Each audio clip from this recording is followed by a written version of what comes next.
This is our second or third lecture of Usul al-Fiqh, the third lecture of Usul al-Fiqh.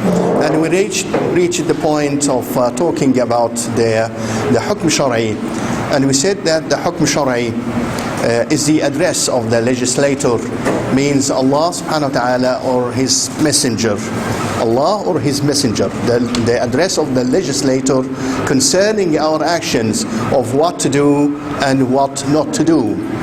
And we said that the Hukm Shar'i is actually divided into two main categories: Hukm Taklifi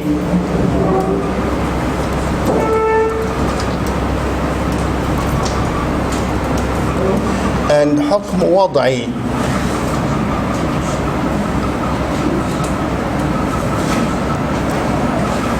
With that, we said that the Hukm Taklifi, that is commissioning,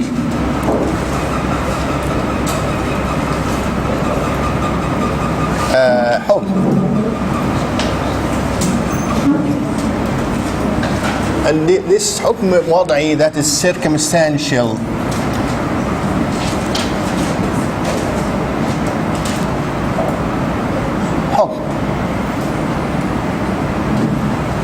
We said that Hukm Taklifi is divided into five, and we explained all these five. That is the obligation or obligatory, and then recommended, and permissible,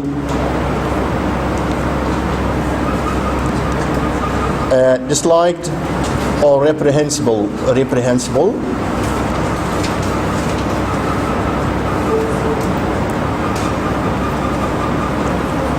And haram, that is prohibition. All right, these are the kinds of Hukm Taklifi, and as a matter of fact, the Hukm Taklifi is the most important category.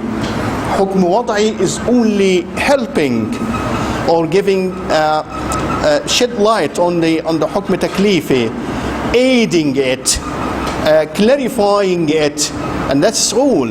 Hukm Wad'i is in the disposal of the Hukm Taklifi. So we're going now to explain what is Hukm Wad'i.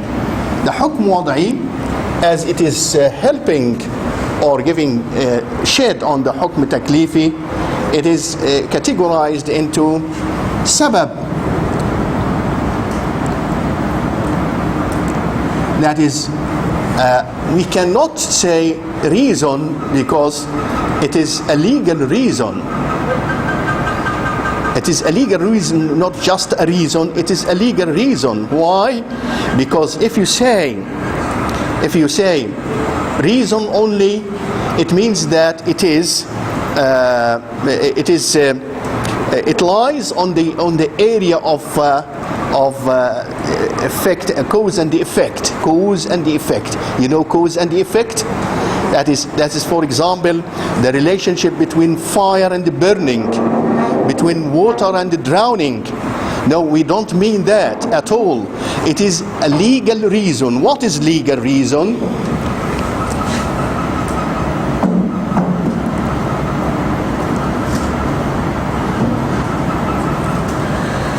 A legal reason is something which if it happens, you have to do the ibadah, or you have to do whatever you do. That is, it could be in ibadat or could be in muamalat. So the legal reason is something different from cause and the effect. Cause and the effect. Cause and the effect. This is the natural correlation between fire and burning. For example, العلاقة التضامنية أو العلاقة اللي هي حتمية ما بين النار والإحراق، العلاقة ما بين الماء والغرق، وهكذا علاقة طبيعية بحتة. But in the sabab or legal reason, we have something different. Something if it happens, you have to do something in ibadat. Okay? Of course, when your wealth reaches nisab, you know the nisab? Reaches nisab. It is the same thing. Why should I pay zakah on the wealth of that amount and not of that amount? So it is a legal reason that is determined by Allah subhanahu wa ta'ala or by His Prophet.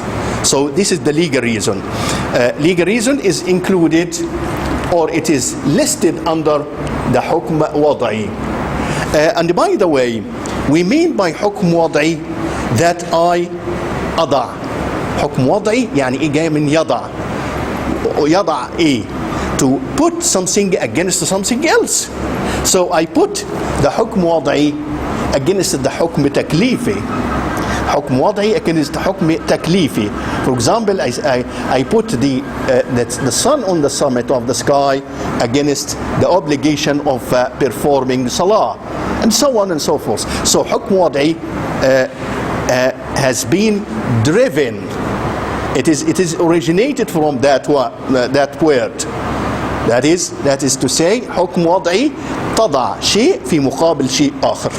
تضع شيء في مقابل شيء آخر عشان إيه? To make it clear, make it obvious, to support in clarifying it, or even to annul it. To annul it, يعني يلغيه. Annul it. So this is the حكم وضعي is in a strong relationship with حكم تكليفي. This is the sabab. Okay. We have also something called shart.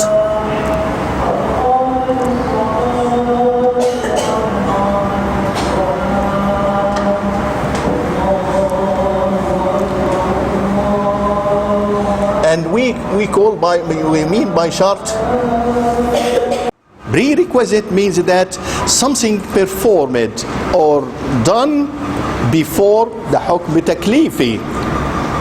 That is prerequisite.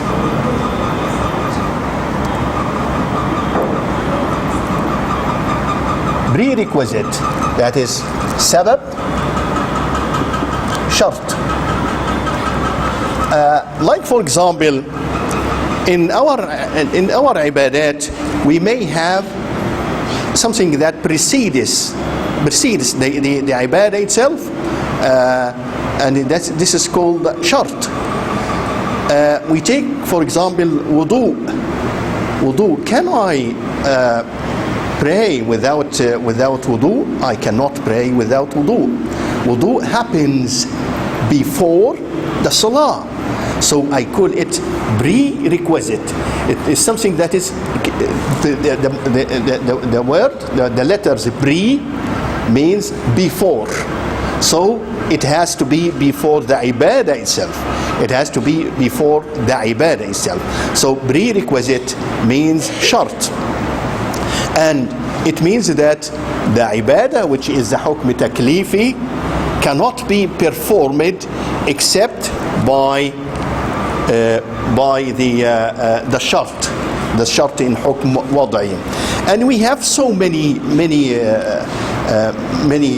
examples in the Sharia that necessitates a condition. We don't say condition, necessitates prerequisite.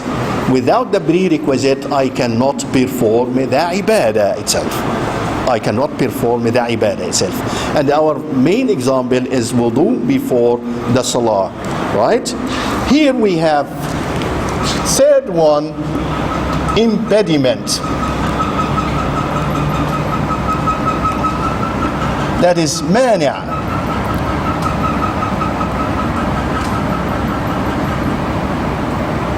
Mani'. Okay? This is sabab, shart, and the mani'. What about mani'? Actually, the mani' is something when it happened or existed, it prevents having the ibadah, or prevents having the hukm shar'i. That means Azima and rukhsa, it is only the nature of the worshipping, the nature of the hukm shar'i in two different ways.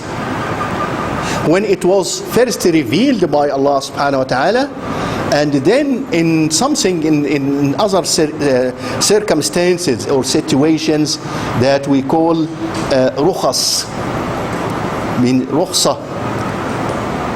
Like what? Like for example, Allah subhanahu wa ta'ala revealed upon us that the Dhuhr prayer to be 4 rak'ahs, and the Asr prayer and the Isha prayer to be 4 rak'ahs. Okay?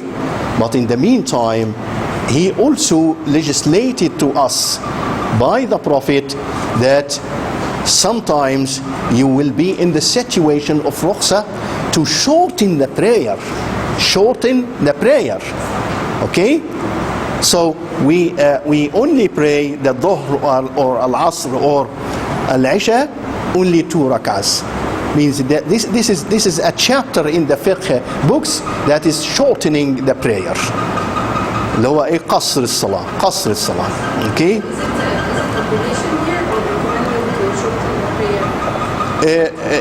It is only to remove the hardship from people. If you wanted to take it, take it. If you don't want to take it, never mind. But Allah subhanahu wa ta'ala يحب أن تؤتى رخصه كما يحب أن تؤتى عزائمه. وكلمة عزائمه هنا جاية من كلمة عزيمة. عزيمة يعني فريضة. فيبقى الله سبحانه وتعالى يحب أن تؤتى رخصه كما يحب أن تؤتى فرائضه. يبقى هنا الاجر اللي انت هتاخديه على قصر الصلاه كانك بتقولي يا رب يعني ايه انا مبسوطه وفرحانه باللي انت عملته ليا وهو ده الرب المحسن العظيم اللي هو بيحب عباده. فلما انت تعملي كده يبقى ربنا سبحانه وتعالى هيديكي اجر اكتر من التزامك بالفريضه. لكن لو التزمتي بالفريضه لا شيء في هذا، يكفي انك انت لبيتي نداء الله سبحانه وتعالى في الصلاه وفي غيرها. Okay. So azima and rukhsa means that azima it means فريضة, obligation. So it is to be revealed or obliged upon people in certain circumstances. Muslims before Al-Isra wal-Mi'raj, they never had salah to pray. Okay, never have. So Allah subhanahu wa ta'ala revealed the salah, and this is obligation. But He came again to say, if you are in a position that you need to shorten salah, you can shorten salah. In what ways? When you are traveling and the time is tight, so shorten salah. Expressions, we have 3 terminology: saying sahih, batil, and fasid. Okay, you will find in the hukm shar'i these 3 terminologies. Something which is sahih, meaning that, for example, your salah is sahih, salatak sahiha, so it is accepted inshallah by Allah. Why? Because you did the prerequisite, that is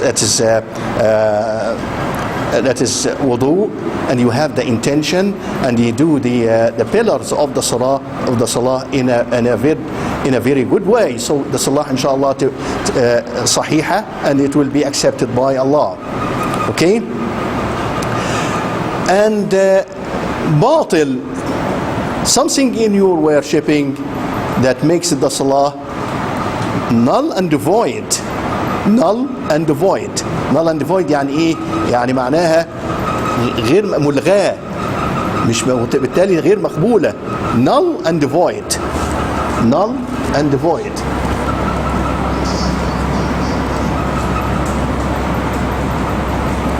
It is null and void, right? So the word sahih here means it is according to what Allah subhanahu wa ta'ala ordered us to do. As salah or the prayer to be sahih or correct when it is performed according to the conditions and the prerequisites of Allah subhanahu wa ta'ala delegated it to his Prophet sallallahu alaihi wasallam. Okay? So this is sahih. But batil means to do the thing or to do the hukm shar'i, which is you still need something to be given, something to be done, or something to be corrected. For example, getting into the salah without wudu, or having no intention. صحيح and باطل. That's it. ما هو الشيء إذا ما كانش صحيح لازم يبقى باطل. وهم خلاص اتفقوا على كده. But the Hanafi school of fiqh, they have some other terminology. That is a third one. That is called the fasid. That's called the fasid. Okay? So, what is the difference between batil and the fasid? Difference between batil and the fasid. They said batil is something not accepted and cannot be corrected. Cannot be corrected.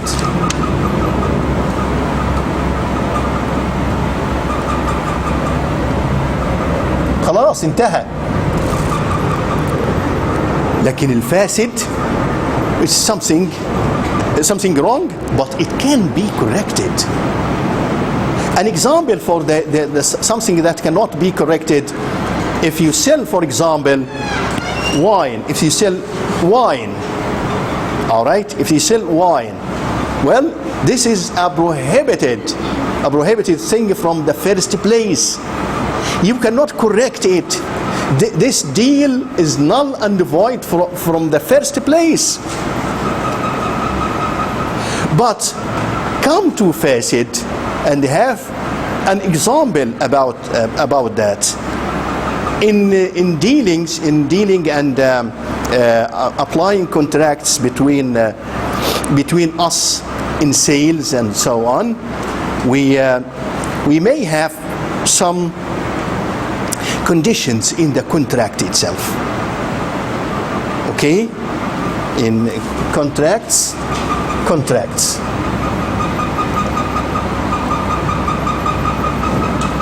the facet can be corrected? Naam? The facet can be corrected? Can be corrected, yes. We have pillars for the contract. The two parties had the consent to sell this by the first party, and to buy this by the second party, and they have the consent to do that. Okay? Look, if in the contract we have omitted that, not omitted that, we forgot to write down the price of the commodity. Suppose it is a car, for example, and that car is sold for £100,000. But on writing the contract, we have written everything: seller, buyer, commodity, and the incentive to do that, the consent to do that. But we forgot to write down the price. Of course, for the majority of the scholars, this is a batil contract. A batil contract, right? But the Hanafis say that, okay, as long as we can correct or change the situation on that contract into the right one, so it is only fasid. Why? Because I can say, oh, we forgot to do that. Now, come and write down append to the contract or whatsoever, what's it called, يعني إيه ملحق في العقد, and say that the two parties consented to pay, the second party consented to pay 100,000 pounds for the car. يبقى كده ايه عملنا ايه؟ لحقنا العملية. يعني ايه؟ We have corrected the mistake. We have corrected the mistake. But can you correct the mistake or say the major sin of dealing in wine? No. It is from the first place haram. You cannot correct anything. In the first place, selling or dealing in wine or pork is haram. Dealing in riba is haram.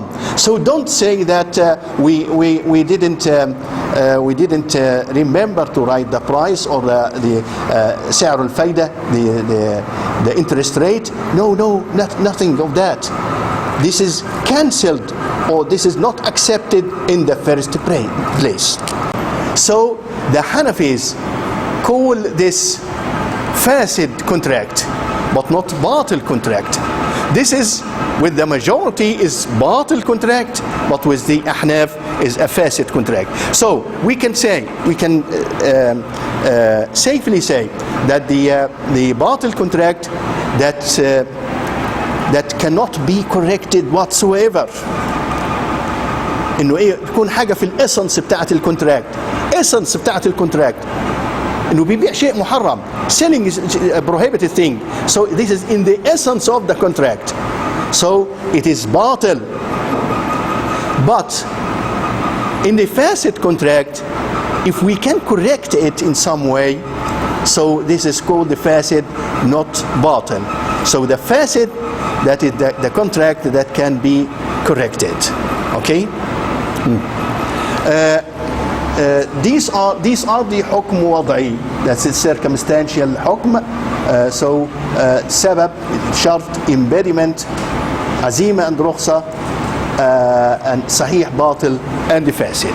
Yes. So the contract that can be corrected. Yeah. It has many forms. One of them is forgetting to write the price. Yes, of course. So Imam Hanafi, we consider all the forms to be batil. Not only the price, if they forgot to say the consent of the two parties, this is fasid contract, because I have to realize, I have to know that the two parties have the consent on that deal. So the majority of scholars differentiate in different forms or in No. They call either it is a pillar in the contract or a condition on the contract. They call this batil. Imam Shafi'i just say it's The Hanafi scholars say that if it can be corrected, so it is a fasid contract, not a batil. And for that reason, they consider in the contract pillars and the conditions. If something touches the pillars, so this is batil. If something touches the conditions, this is fasid. Okay? Yes.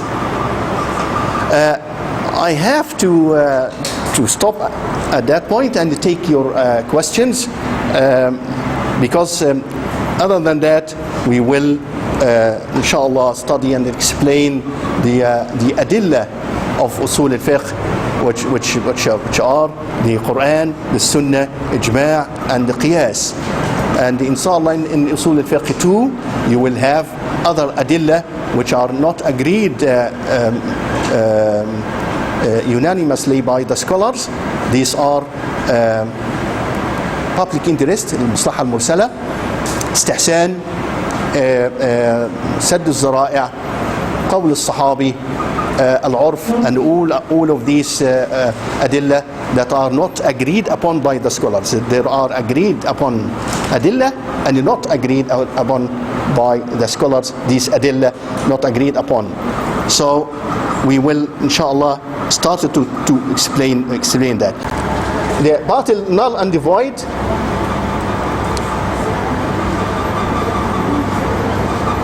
a fasid, invalid.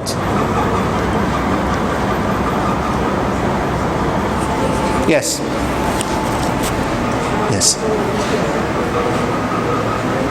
Man, تفضلي. For the reason, حضرتك قدمت ان هو ليجل ريزون للكونديشن في الشرط، حضرتك ما ينفعش تكون نوت كونديشن مع ان السبب مين بتاعه ان هو الساين مش الكونديشن مش ريزون. احنا برضه بنقول بنحط برضه كلمه ليجل دي، بس ليجل بري ريكويزيت برضه قلت لها بري ريكويزيت ايوه، كلها نوصفها بانها شرعيه، مش زي الحاجات اللي احنا بنستعملها في الادب والحاجات اللي احنا بنستعملها في نصوص الشعر وخلافه. لا، دي ايه شرعيه، يعني ايه بتاخد فورم وبتاخد وضع تاني خالص. So we can add legal on the sabab and legal on the prerequisite and legal with the mania and so on and so forth. السبب هو مش سبب اوريدي، هو مش ريزن، يعني غروب الشمس بالسبب او وجود الشمس بتوصل بنسميه legal reason يعني not a cause and the effect. not cause and effect. cause and effect ده عبارة عن ايه؟ ايوه، السبب والمسبب اللي حتميا لازم يحصل. انما ده هنا لما اقول ايه the reason of my prayer of al-Dhuhr is that the sun is in the summit of the sky. What is the relationship between the sun and my prayer? It is only that Allah subhanahu wa ta'ala obligated us to do that, commanded us to do that. بس فده طبيعة الريزون في الايه في الليجل ريزون. لكن اي ريزون اخر بيبقى خاضع لمسألة الايه السبب والمسبب.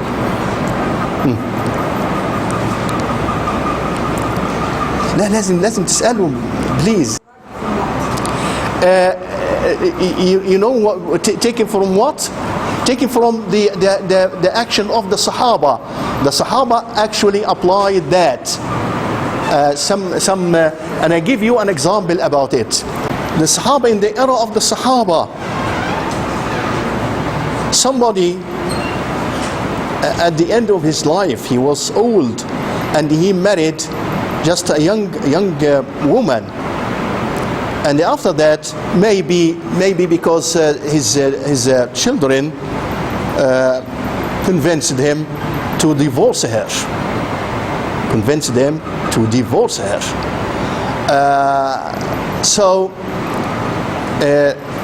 You know, they are aiming to have the inheritance all for them. Okay, so the Sahaba actually made something against it. What? To make the wife inherit even she is divorced. يبقى دي اسمها الايه؟ اسمها المطلقه قبل اوانها. يعني هو الراجل ما طلقش، هو طلق في مرض الموت. علشان ايه؟ علشان فقال المطلقه في مرض الموت ترث. فدي تطبيق حتى من ايه؟ من عصر الصحابه. من anything else. برضو applied في حالة ايه؟ في حالة الشخص اللي هو طلق مراته 3 مرات وبعدين قاعد يعيط رجعوا لي مراتي مش قادر اعيش من غيرها. طيب انت ما يعني احمق. شكرا جزيلا، جزاكم.